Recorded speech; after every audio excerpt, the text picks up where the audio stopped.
It's promising. Welcome. Yes, it says it's live. Yes. Yes, So the we're doing. real story behind her business today is with Renee Nicole. Welcome to the show, Renee. Thank you, Angelique, and thank you so much for having me here. I'm really excited to have this chat today. Me too. So for those of you who don't know me yet, I'm Angelique Binet. I'm the founder of Social Media Love. I help women entrepreneurs to fall in love with their fears of becoming visible online. And we use visible as an acronym. Visible for voice, ideas, stories, irresistible offers, beliefs, leadership, and expertise. So how do you use all of this to show up online and attract your clients, the ones you love to work with? And the good news today, dear you all everywhere, that Renee Nicole is also a digital marketer sister. So welcome to the show. So be ready to take lots of notes. I'm sure we're going to be talking about marketing like big time. It is absolutely something that I adore, so I'm so excited. So before we talk about your story, tell me Mhm. more about where do you talk to us from and who do you serve on this planet? All right, so I am coming to you from beautiful Barbados in the Caribbean. I always Woohoo! get the, oh my God, I'm so jealous. And yeah, you should be because it's like sun, sea, and sand all year round. And it's just such a great place to, to be able to work from. It is tempting, however, sometimes to like just throw away a laptop and like run off to the beach. So, you have to, that's like one downside. You have to be able to focus so that, you're not distracted by the blue water. But, Don't go to it's the still beach a, today. yeah. Yeah, so yeah, that's where I'm coming from. I live here with my husband and my son, and I serve service-based entrepreneurs who have an online presence. So that can be somebody who has a brick and mortar business, who has an online presence and uses online marketing to, as an additional outlet or avenue to relate to their customers and sell their products and services. And I also work with people who have completely virtual, completely online businesses, such as coaches, consultants, agencies, that kind of thing. But what I really do is I help them to develop a very comprehensive customer journey, which I call the funnel marketing ecosystem. And I help them to really get clear on what that journey is supposed to look like, what kind of conversations they need to have with their audience, and also ways that they can identify and fill those gaps in their customer journey so that they can make more money while spending less time actually doing the whole marketing thing. Yeah. Yeah, the all marketing thing. I love Yeah. it. Yeah. We know it's So, exhausting. So yeah, the yes. easier you can, the easier you can make people's lives, the better. That's what I live for. How long have you been in the marketing world, Renee?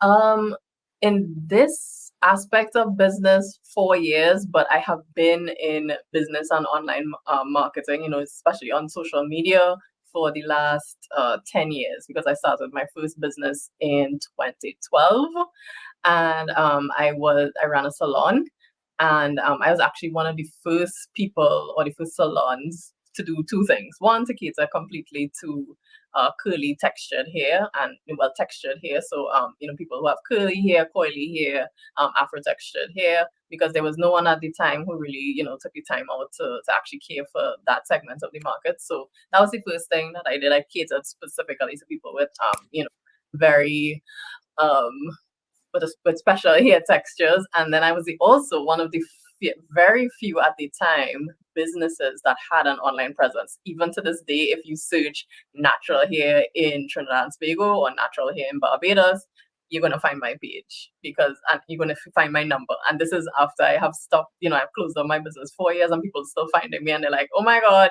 I saw you. I found you on Google. Right. I So love it. yeah, so So, once you know how to take advantage of the online space and kind of put down your little shingle, it works for you over and over and over. So yes, yes. Talking about hair, I love your yeah. hair. Tell us Thank more you. about the The color. Is it the color, color of the water in the was Barbados? yeah, yeah, it is definitely aqua/teal, and yes, it is. It's I think it's my favorite hair color to date. I love it. And it was just something that I realized that I wanted to do, in terms of like my evolution and self-expression. So I have always been like drawn to loud, bold colors, but it never really reflected in my hair. And then I can't remember when exactly it was. I was like, I want teal hair. It just looks like something fun to do. And I bought the color, and I mean, I'm a former hairstylist, so I know how to do it, right? And I bought it, and I was like, kind of a little bit scared. I was like, should I, shouldn't I? And it sat there for like 2 months, and I was like, no, I'm gonna do it. And I did it. And I was like, what? The results were way better, way better than I expected. I thought I'd come out looking like the Joker. I love Or it. something, but yeah, it really it's a fun color, and it's very vibrant, and I think it's very reflective of my personality. So yeah. You said a word. You said self-expression through your Yes. hair. Mhm. Self-expression. This is exactly actually the core. What's at the core of the show here? Because so you just shared that amazing example of how you came to the point that you needed to be physically more authentic to who you are, right? So tell me, the first question I want to ask you, what the little girl Renee Nicole was Mhm. playing at when she was maybe 5, 7, that you find that informed who you became today in your business? Hmm. That's an interesting question. I'm a reader. I'm 5 to 7 years old. I was reading like Nancy Drew and like things that were way way beyond my reading level. So I was always very inquisitive, and I think and curious, and always like reflecting and thinking about things even at a young age. So I think that what should I say, that has grown with me or stayed with me from a young age even into adulthood, and how I approach things now. I'm always very curious, always kind of questioning, like, why are you doing this? Why, what is the reasoning behind this? Always researching and investigating and kind of peeling back the layers and going deeper into things. So yeah. Okay, so I can see you read. Okay. Yeah. So what was your most burning desire, Renee Nicole, before you even started your business with Renee Nicole Global, Marketing Global?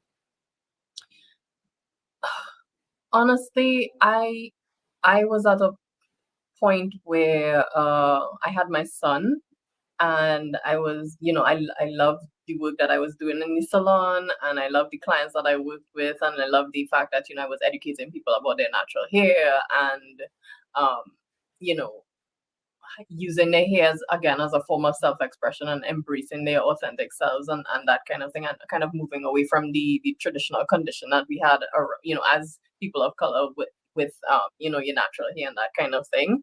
And it is a great experience helping people transform physically in that way, and helping people embrace a part of themselves in that way. But at the end of the day, it was still trading time for money, and I was still very restricted in terms of, like, my operating hours, my working hours, scheduling work around my son and caring for my son and that kind of thing. So I really wanted a little bit more freedom, a little bit more flexibility, the ability to make money without having to put in so many man hours. And yeah, so then I started doing my research, and that's how I got into I discovered the online space and virtual businesses, and that's how I made the transition into digital marketing. Yeah. So I'd love to hear you about, how important it is for you, self-expression, going from the hair industry Mhm. to online marketing. Where do you find that fuel for you in the online digital marketing world that feeds that part of you who wants to self-express?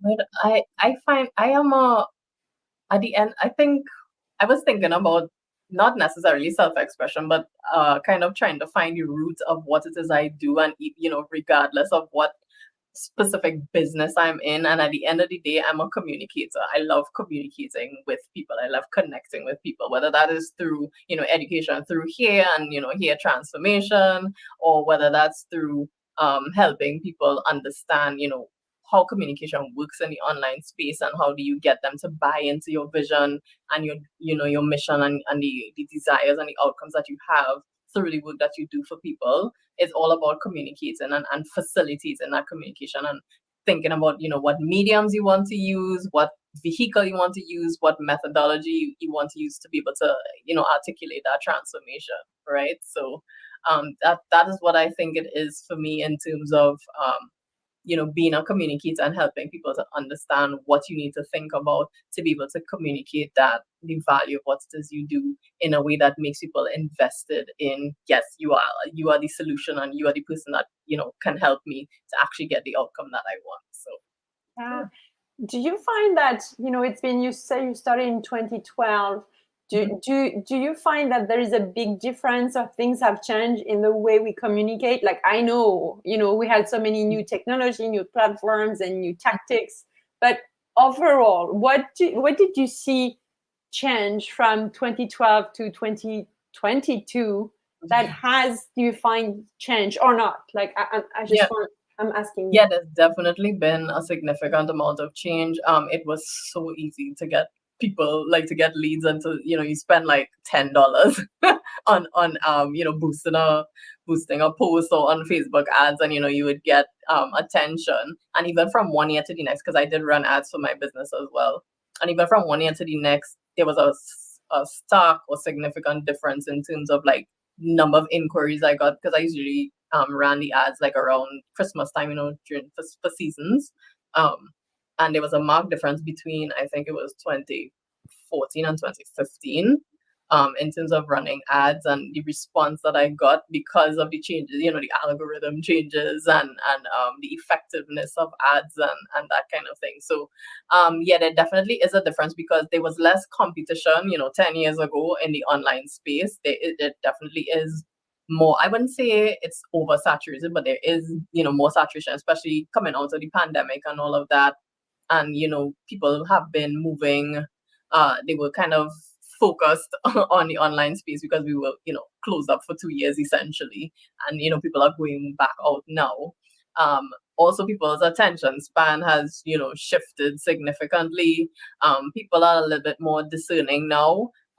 Previously, what worked before was kind of like really high pressure tactics. So, people would kind of sell you a dream or, use these, what should I say, very real twisting tactics. So like, all these pain point prodding, language, or, countdown timers, hurry, don't delay, pressure, trying to get you to buy. And people would give in to that because, the, what should I say, the the adrenaline is pumping and they're like, oh my god, I'm going, that fear of missing out kind of thing used to be a driving force and a factoring into people's decisions. But I realized, since the over time, as people have gotten more savvy, and especially now, with the pandemic and people really examining their decisions and their investments and that kind of thing, you have to take a different approach because people are way more savvy now. They understand, the techniques that people are using, and they're not as effective as they used to be before. Reach is, organic reach has been declining since forever, right? And people are more interested in community and connection and authenticity and really, what should I say?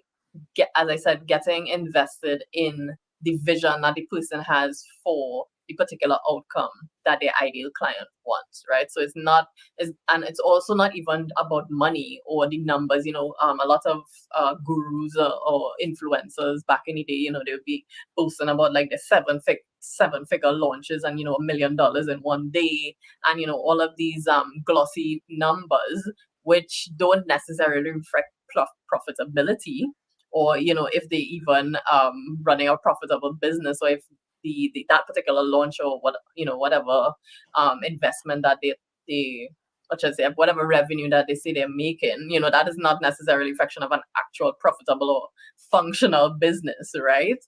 So people have seen behind the curtain now, and they've seen the kind of chaos that is happening with some of the big names in the online space, and they're like, I don't think I want that. Like I think there's a better way to do these things, and I agree with them, right? We also seeing people kind of scaling back in terms of everything doesn't have to be big and grand and splashy and flashy and this whole what should I say, hoopla of a event, right? It can be something that is very pared back, something that is very simple, and it could still be effective, right? And that is how I work with my clients in terms of figuring out the most streamlined and the most effective way for you to actually sell your products and services that doesn't involve like a whole complicated set of things, all being, what should I say, all coming together to confuse everyone, but more of a how do we, what should I say, how do you identify, first of all, what stage at the buyer's journey your audience is, the particular client is, well, prospect or audience member is at, right? And I prefer to use the term filtration system as opposed to funnels, because funnels get a bad name. People think, oh my God, funnels, yikes, scary, complicated, confusion, all the tech, so much work and that kind of thing. And I'm like, no, a funnel could be as simple as you write a social media post, you put a call to action to DM you, the person DMs you, you close them in the DMs. That's a funnel. It could also be as complicated as, some many chats automated sequence. It could be an automated sales funnel, with a whole bunch of upsells and downsells and all of that. And depending on where your business is at, you could use one or the other or something in between, right? It really depends on how it is you want to show up and the way in which you want to sell your products and services. Yeah. And that's another thing that is important for me, because I'm not going to give you some cookie cutter or just,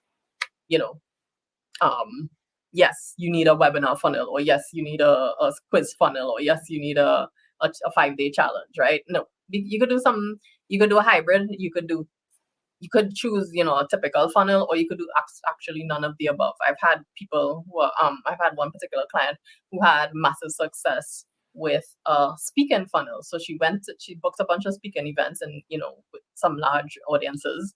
She had a call to action to download a PDF. And from there, that's how she built her list. Then we did a nurture sequence, and, she, from there, we went into the sales sequence for her to sell a low ticket program. And, she's made over $100,000 just from that one program. She has like several levels in that program, but from the first level of the program, she's made over $100,000. And that's just simply her showing up on a stage, telling people to go do this thing, getting them on their list, and then taking care of them from that point onwards, right? So it doesn't have to be complicated. It doesn't have to be something that is, that drains your energy, or that, takes up a lot of your time. It just really has to be really well thought out, really strategic, and most of all, centered on the customer and what stage they're at in the journey. So you need to identify, as I said, and filter if they just want information, if they actually invested and ready to buy at this point in time. And once you can determine that, then that determines what path they will take along the customer journey. And that also determines what kind of information you share with them. Because somebody who's just looking for information, you share with them certain types of information or content. And then somebody who's, on the path where they're ready to make an investment, then there's a different tactic. Those are different strategies that use on different types of content that you would share with them in order for them to make a decision about whether it now is the right time for them to invest or not. So that is my approach I take to funnels, instead of focusing on selling them something. Because when you focus on just the selling aspect of it, what tends to happen is sometimes you have a longer buying cycle. But what also tends to happen is delivery is not as important, because you're just focusing on the marketing part. And also you tend to get a lot of people who are disappointed. You get a lot of chargebacks. You get a lot of people tending to badmouth the program, because you're just focusing on, twisting people's arm to make the sale, as opposed to actually connecting with them and helping them understand or helping them to move towards a decision as to whether this is actually the right investment for them. That is if I could say just one thing about funnels and how you should approach it, it should be getting the customer to answer the question, is this person's solution what I need for my problem right now? Yeah, I love it. That's a golden nugget. Everybody take notes. I love this. So answer that one question. Renee Nicole, when you say this, I love it because it brings back the idea that marketing can still be fun. And I think just to relax about the relationship that we build with our audience, take the time to know them, feel them, hear them out, and then build around that, rather than, as you said, coming with a big machine and then trying to apply it to it. So I love this. I want to take you back to when you decided to go from the hair salon to opening your digital company. What was so that's to inspire some of you who maybe are in the kind of product based / service and wants to go fully service online. So what was your biggest struggle at the time to make it happen, to make the switch happen, to go from in-store to fully digital? Hi, Choose Me Coach. Hi, Wendy. It actually there were two things that I struggled with. The tech, which is funny because I am like absolutely a tech nerd right now. No, yeah, because marketing tech is absolutely my jam, and marketing automation, right? But the tech setting up that initial setup, understanding like how websites worked and how scheduling software worked and what kind of tools and that kind of thing that I needed, that was a challenge for me at that point in time. And the other thing was understanding that like an in-person service and business, something like that, is very hands-on and technical and tangible and visual, is very different from selling a service, which is intangible, especially something like marketing, right? Yeah. So it was understanding like what the difference in desires is, what how to communicate something intangible versus something tangible, because it's so easy to put a picture of a hairstyle and like a before and after, bam, you see the transformation, as opposed to understanding that, okay, your marketing automation is not at the point where it is right now. There's a whole bunch of stuff that needs fixing on the back end, and showing the after picture, streamlined marketing system where you have a really good sales experience and a seamless, complete sales experience from the time they come into your list to the time they make a purchase and they make investments and they, they're onboarded into your program, or get access to whatever it is they paid for, right? So, also in terms of networking, and getting people to know about you, because again, I'm based in Barbados. All of my clients are based in the US, UK, Canada, New Zealand, Australia, those kind of places, right? Getting familiar with, how to connect with people online and how to market to people online, and, get your name out there online, as opposed to, because word of mouth is still gold, regardless of whether it's in person or virtual. Like that referral, what should I say, currency is absolute gold. It would probably always will, because it comes with that built-in confidence and that built-in vote of confidence, right? So it is still important to be able to get people to refer you online, and that's a significant part of how I do my own marketing online as well. But it's still a difference, again, in terms of like doing someone's hair, them going through the experience, and just having them like give out your number and having people contact you, as opposed to like actually doing the work of delivering a service to someone intangibly, and then getting people to realize that yes, this is actually you do actually know what you're doing, and for them to sing your praises to other people in the online space. So yeah. So it took some time, but I definitely built up that credibility. So yeah. Yes. What's your favorite automation tool, just for fun?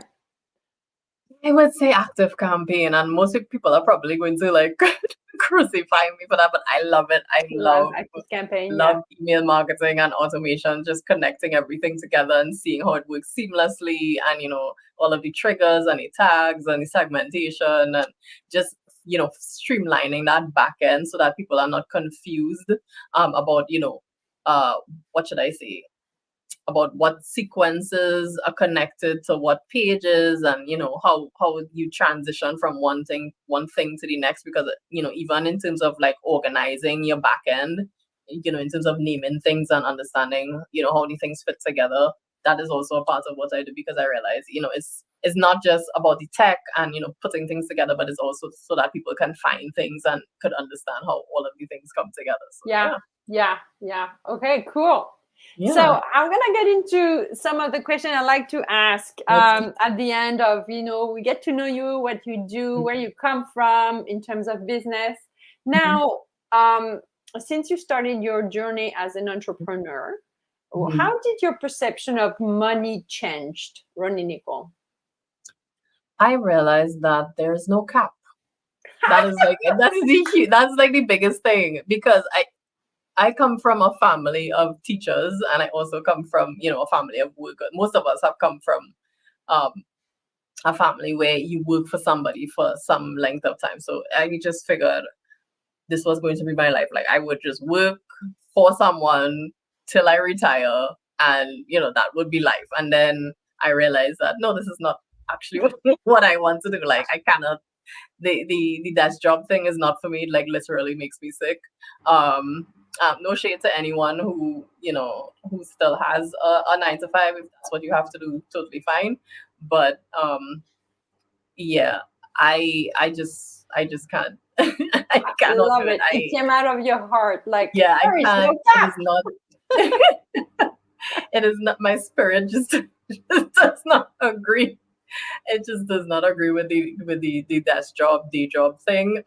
It is because of I also have a chronic illness, so I really need that flexibility. But I should say an invisible chronic illness, because I don't look like I have anything. As those of us with invisible illnesses look, we look normal to everyone. But anyway, but yes, so I definitely need, a lot of downtime, a lot of rest time. I need to, like, pace, how I do client work, when I eat. Like, it's a whole schedule. And then I have my son to take care of, because right now he's home with me because he's still on school break, summer break from school. School doesn't start until like mid-September over here, right? So there's all of those factors that come into play. And I just really like the fact that I have control over my schedule.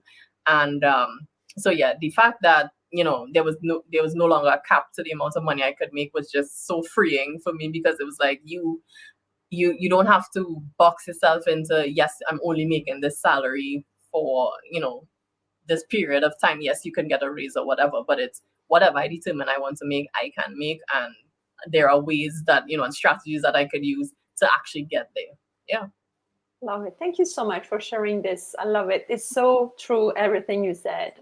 I love it. So I want to ask you this question. What's something you thought was true at the very beginning of your journey that was proven wrong to you? Something that I thought that was true that was proven wrong.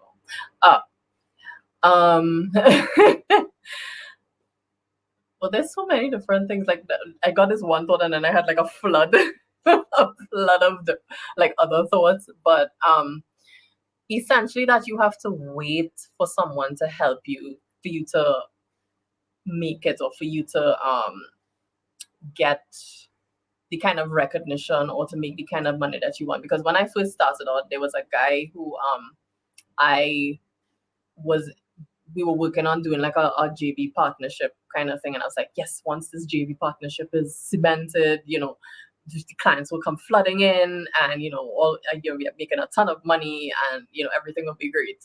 And we did do the JV partnership, but it went absolutely nothing like how I thought it would go, because, this was my first time doing something like that. I realized that it was not the right clientele. It was not the right timing. He was going through like a whole bunch of legal issues on the back end. And I realized, no, if you want to be successful in your business, you don't have to wait for somebody to, like, for something to drop into your lap, or some, cushy partnership to drop into your lap. You can go out and you can connect with people, and you can, what should I say, showcase your talent, and they will see that, and they, if they're ready to invest at that point in time, they're going to work with you. And that's exactly what happened. I told them, I was like, okay, you know what, I need to take a step back from this.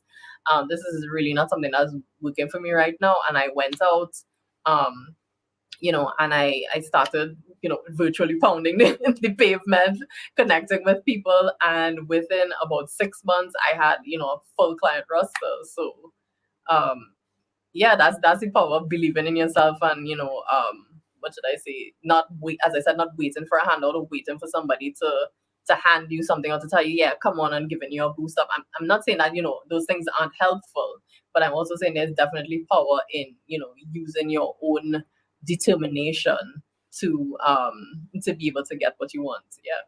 Wow. Thank you. You are your own approval. You don't need someone to tell Absolutely. you. Yes. Oh, that's so Exactly. juicy. What are your biggest fears as a woman entrepreneur, Nicole? I would honestly still say the level of recognition that we get, in as women in the online space, it's still very much dominated by white men. um, and it is still very much a boys' club. And there are, a significant number of people who are using their platforms to uplift,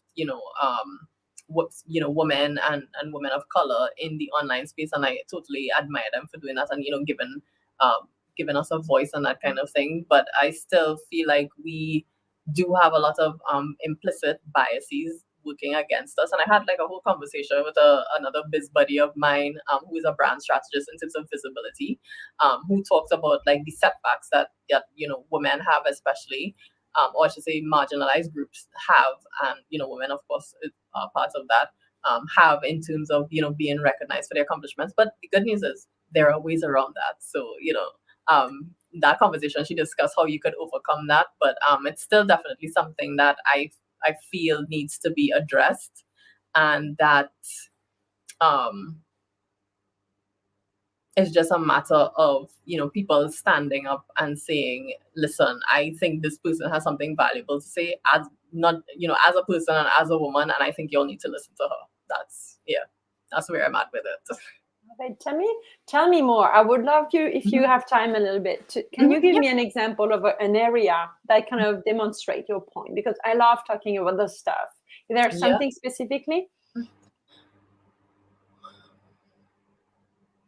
Okay. So usually the advice that you get, especially when you're new to the online space, the usually the people that you see, again, like I said, it's a bunch of white men who have wives, who have housekeepers, who have groundskeepers, who have all of these supports, and they're like, yes, 4 hour work week, or yes, you can do it too if you grind and you hustle and you devote 12 hours a day to making your dream come true and getting your business off the ground. And they're not recognizing the inherent privilege that they have because they have all of this support. So they're telling you, you could do all of these things, but they're not recognizing, especially as women, especially if you're a mother, especially if you're partnered and have a family to support, that your time is not like the time of a married white man who has all of this additional support that he already has, that allows him to spend this amount of time, just solely dedicated to his work. We've been pulled in a bunch of different directions. We have a number of different plates to juggle. And, there is a way to be able to run a business and manage all of those things, but we also have to recognize that we cannot do it all, that we also need the support as well. And we are not just wives and mothers and and caretakers of the home, but we are businesswomen in our own right, and we need the support as well. And it's okay if you decide you want to outsource childcare. It's okay if you decide you want to outsource cooking. It's okay if you decide to outsource housekeeping, outsource running errands or whatever, picking up the kids after school or whatever it is, right? So I think, and that conversation has actually come up very recently, especially as the summer kind of just ended, where you realize that the mothers were once again and it happened during the pandemic too.